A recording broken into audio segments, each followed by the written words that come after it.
Hey, and welcome back to the channel and our Tuesday night lives. We are live every single Tuesday night here on the channel, and we do upload 3 times a week. Wednesdays, we have a live premiere at 12:30 p.m. Eastern Standard Time with our weekly episode of The Biggest Transformation. So if you haven't checked out any of our Monday uploads, our Tuesday lives, our Wednesday premieres with The Biggest Transformation, make sure to do that. It's super easy. You simply smash that subscribe button, click the like button, ring the notification bell. All 3 things take a couple of seconds, and that will make sure that you don't miss any announcements, any of the things that we have going on here on the channel. And if I do say so myself, I will say the group of subscribers that we have is a pretty amazing community that we've been creating here. And I don't know, I'm usually all about joining cool communities. So anyway, tonight we are going to be talking about 10 tips to help you, just 10 simple things you can do to make weight loss simpler. 10 simple things you can do to make it more effective. 10 simple things you can do to make your weight loss journey actually successful versus stressful. And so, and these are all simple things that every single one of us can do starting tomorrow, and they really do work. So let's go ahead and dive right in. Number 1 is going to be use smaller plates. Use smaller plates. So often we use ginormous plates when we're eating. We use big plates, and we tend to have a tendency to fill up those big plates. And you can fit more on a big plate than you can fit on a little plate. And 98.6% of overweight people, they take the biggest plate to the buffet. You know how at people that are smaller, don't typically have as big of an issue with overeating.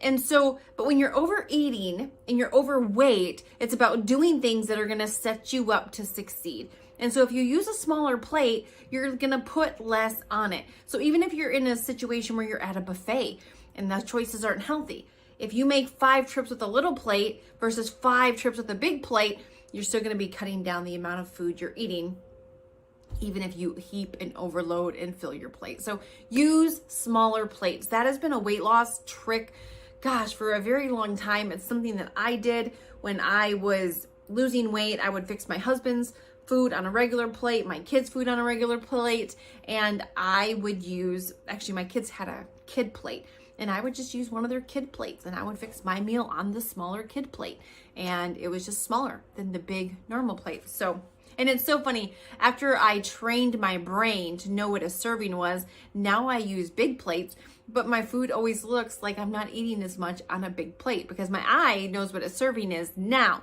Of course, it didn't then. I knew what a morbidly obese serving was. I didn't know what a normal serving was. I don't think I ever ate normal servings of anything. Anyway, number 2, stop eating everything on your plate. Stop when you're full, not when your plate's empty. My gosh, I work with so many clients who have been trained or raised to, you can't get up from the table until you clean your plate. You can't leave the table until your plate's empty. And so we develop this habit. And so what happens is we get in a habit of overfilling our stomachs. We get in a habit of overfilling ourselves, overstuffing ourselves. And that feeling becomes a normal feeling. And then we end up with this guilt when we see that we're leaving food at a restaurant, or we see that our kids have food left over. Us moms and us dads, we, a lot of times if we struggle with weight, one of the habits we have is not only cleaning our plates, but when our kids are done eating, well, they have a piece of quesadilla, they have some fries, they have some chicken nuggets, they have some pretzels, and we just eat what's on their plate.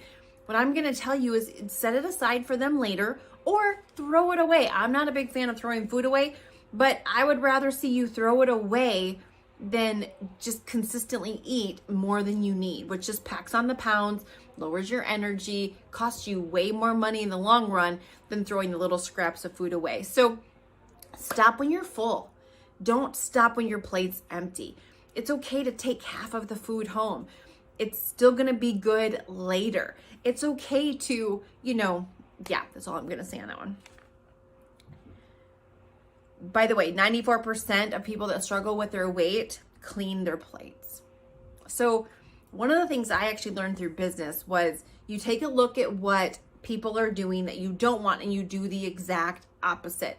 And what I'm going to tell you is these 10 things we're going through tonight, when I was overweight, I typically was doing the exact opposite of what I should have been doing, what I do today. And when you look at people that have a healthy weight, they don't eat until they eat till they're full. They don't eat till they're stuffed. They don't overeat.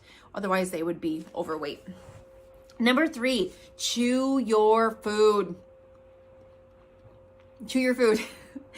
On average, let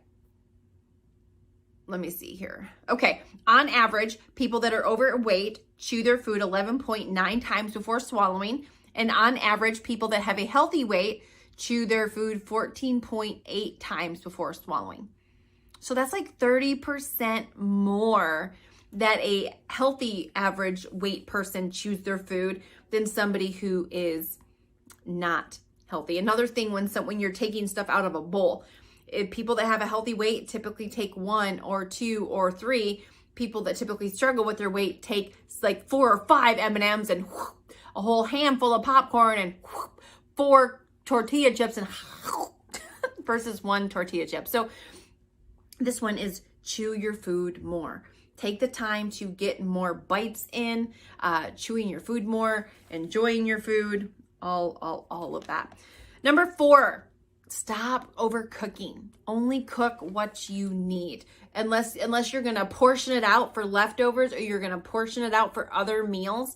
Because if you're cooking too much food and then you have a tendency to overeat the food, you eat more than what you need, well, now you're just overcooking and overeating. So only cook what you need for the meal or what your family needs for the meal.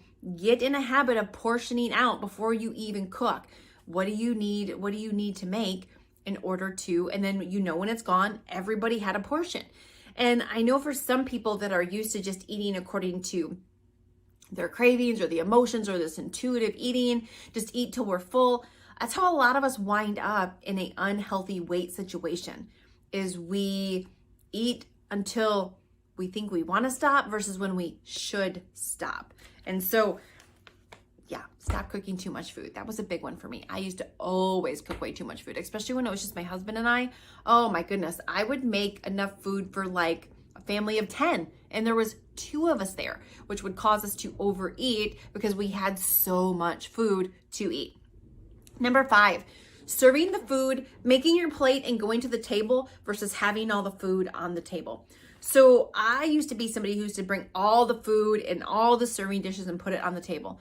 And we still do this on holidays and family dinners, but during the week when we're eating, we fix our plates in the kitchen and then we bring our plates to the table.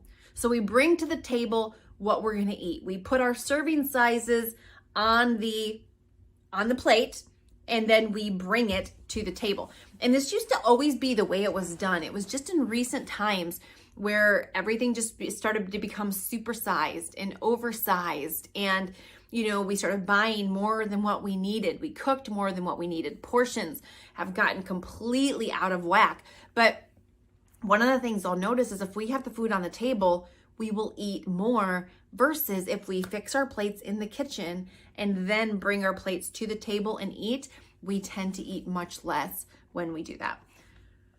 Number 6, watching TV and eating. Oh my goodness.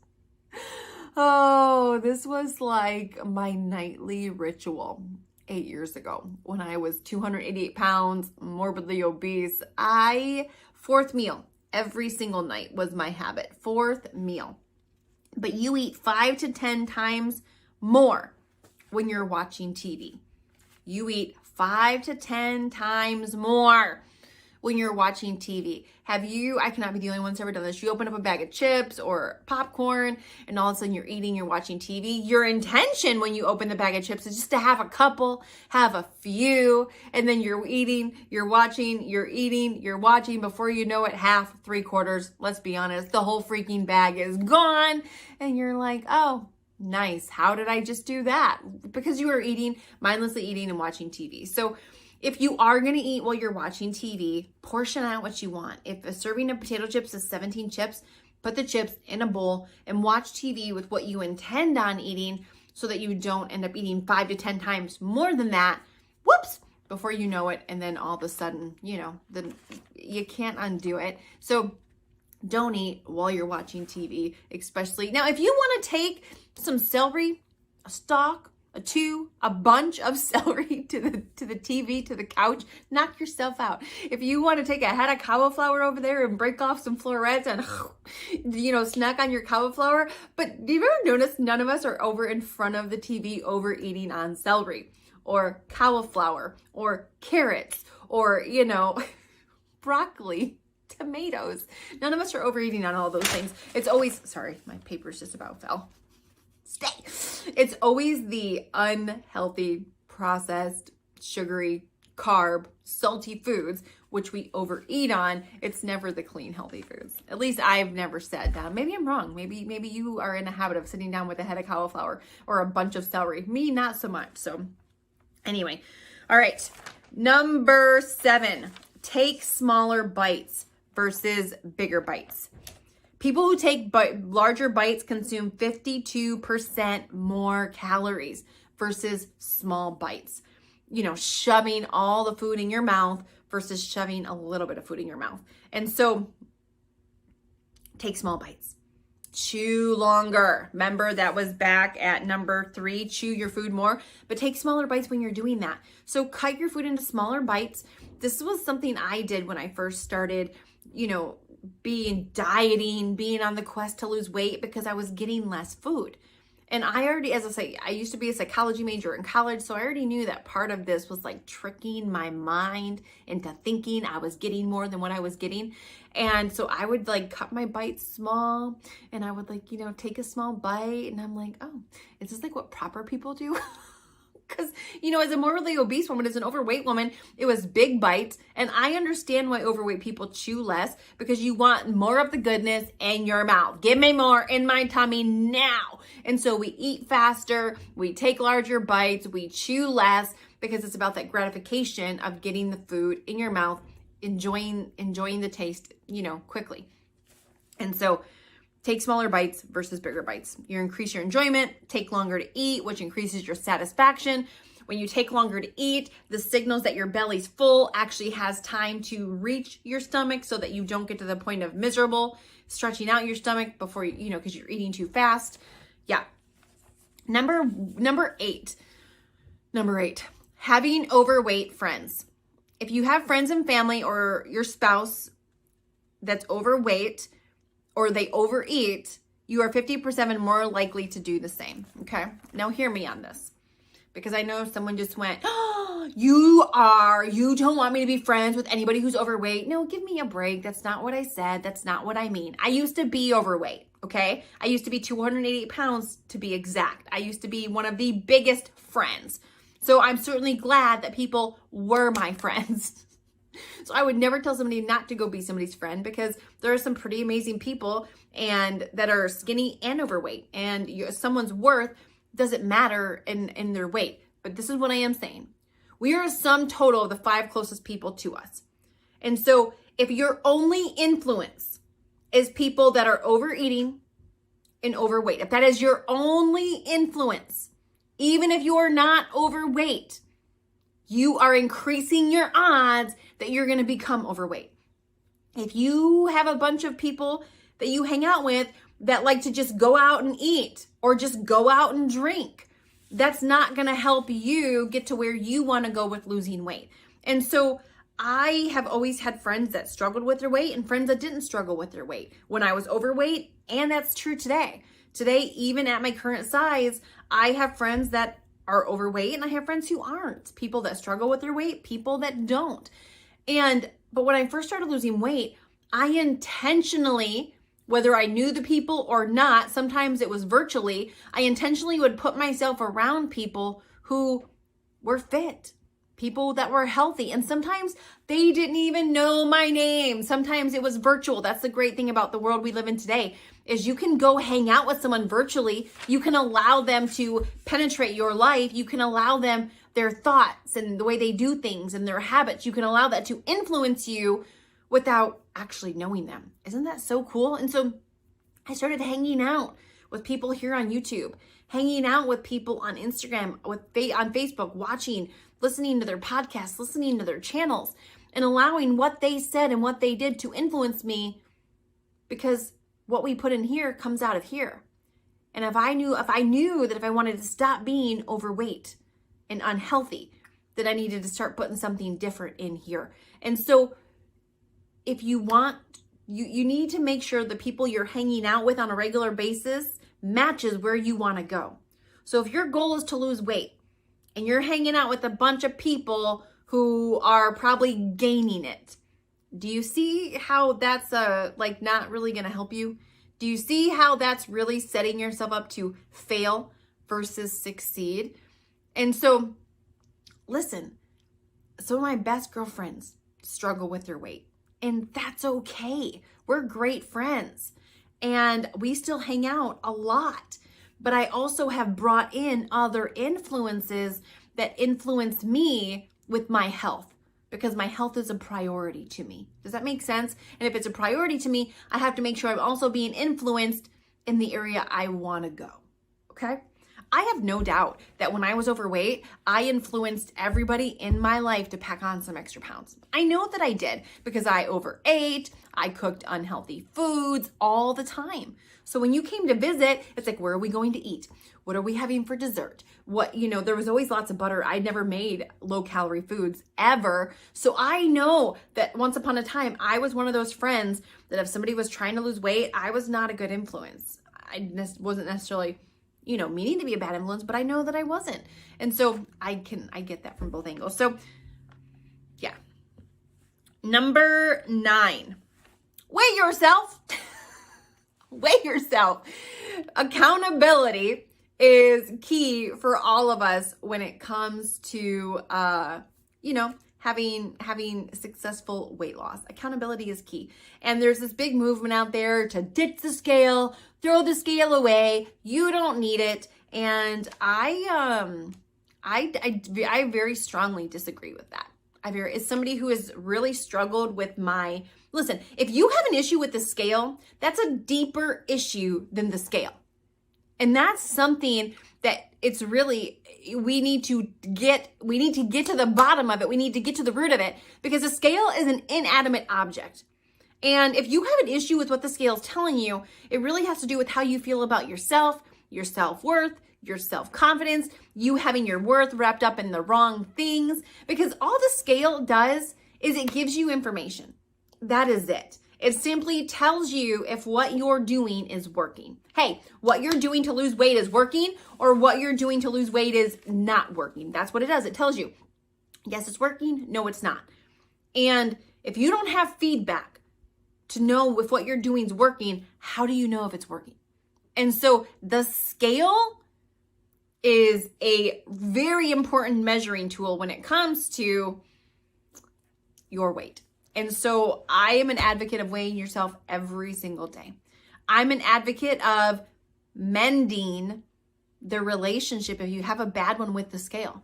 I'm an advocate for treating the number on the scale as information, not my worth. Not having it define me or tell me how good I am or tell me how good I'm not, because it is just a number. That is it. And I can change my actions to change the number, or I cannot. So, our actions either make the scale stay the same, go up, or go down. And it's really important to know, especially if you're wanting to lose weight, what your actions are actually doing. Because so many people don't weigh themselves and they have no idea if what they're doing is actually working, which is such a crock. Because if you're going to put in the work to actually lose the weight, don't you want to know that you're losing it? And so, yeah. I could talk a lot more on that one. We're just going to leave it right there. Number 10, stop eating free food. Okay? Stop eating free food. And here's what I mean by this. When you are at work, if you're at work and your work has a break room, like I have a client that I work with, he's also a family friend, and he works in the medical world. And inside of where he works, there are always, inside of the break rooms, free foods. Chocolates, donuts, cookies, cakes, cheesecake, brownies, like all kinds of stuff. Very rarely, I think one time in the past 4 months, he said something about there being vegetables in the break room. So there's almost like but it's free. It's there for anybody to take. They even have a sign-up sheet. Whoever's running it is obviously trying to be considerate, but it's not helping anybody get healthier that works in the health industry, and it's free food. Think about when you go to a Mexican restaurant. What is the free food? And let me just tell you, one of my favorite 4-letter words is free. I love me some free stuff, right? I love me some free chips and salsa. But the chips and salsa, it's like what? 7 chips, 140, 120, 150 calories. Like and I don't know about y'all, but I don't just eat 7 chips. I probably eat a lot more than that, a whole basket. Like I can put down a lot of tortilla chips. And so if I don't want to just eat 800 calories in tortilla chips, I have to avoid the free food. Cheesecake Factory, they bring out the brown bread and then the sourdough crusty bread with the butter. I think one of those pieces of bread is like 150 to 200 calories a piece. And then you got 50 calories for a half a teaspoon of butter. Half a tablespoon, whatever. I'm like, wait, that wasn't right. My point is, all the free foods they bring out at restaurants, the free foods they're giving away at wherever, none of it. The free food at Sam's Club, at least pre-COVID, you walk through Sam's Club on a Saturday, you could have lunch with all the free foods they're giving away, but it wasn't healthy. It was like the poppers, the trifles, the chicken salad, it was all the unhealthy stuff. So avoid the free foods that they're giving away, whether it's at restaurants. And for me personally, if it's just like when it was my husband and I would be like, hey, could we not have him bring the bread? And he'd be like, or, we'd go to Red Lobster, where they serve those little devil biscuits that have like the cheese and the cheddar and the garlic and all the seasonings. And I'd be like, could we not get a basket of those? And for the most part, he'd be like, yeah, that's fine. But then sometimes he's like, no, we're getting the free bread. So the bread would come to the table and I would be like, put that on his side. I don't need a plate. I don't need my silverware yet. Because I didn't want to eat the devil biscuits. I really did want to eat the devil biscuits, but they weren't going to align with my goals. So those 10 things, all of us can do those 10 things. And when it comes to weight loss, it's never about the one big thing that's going to get you to your goal. It's about the little things that you do time and time again, repeatedly, that are going to get you to your goal. It's about the little baby steps consistently that are going to get you to your goal. And so anyway, I really could have made a list of 50 little things that we could do, but these were the 10 that I decided to start with. Let me know if you want to hear more of these little things that you can do, more of the simple things that you can do, because most of us are messing it up in the simple things. Most of us are messing it up in the little day-to-day things that we just do, and I never realized that I was doing most of those things. Like, wouldn't even have told you. I just mindlessly did it. And so anyway, thank you so much for watching. Make sure to smash the like button if you haven't yet. Hit that subscribe button, ring the notification bell, and mark your calendars. Tomorrow at 12:30 p.m. Eastern Standard Time, we will be live here on the channel with another episode of The Biggest Transformation as well. And then we'll be back live next Tuesday night. So thanks for watching. We'll see you on the next one.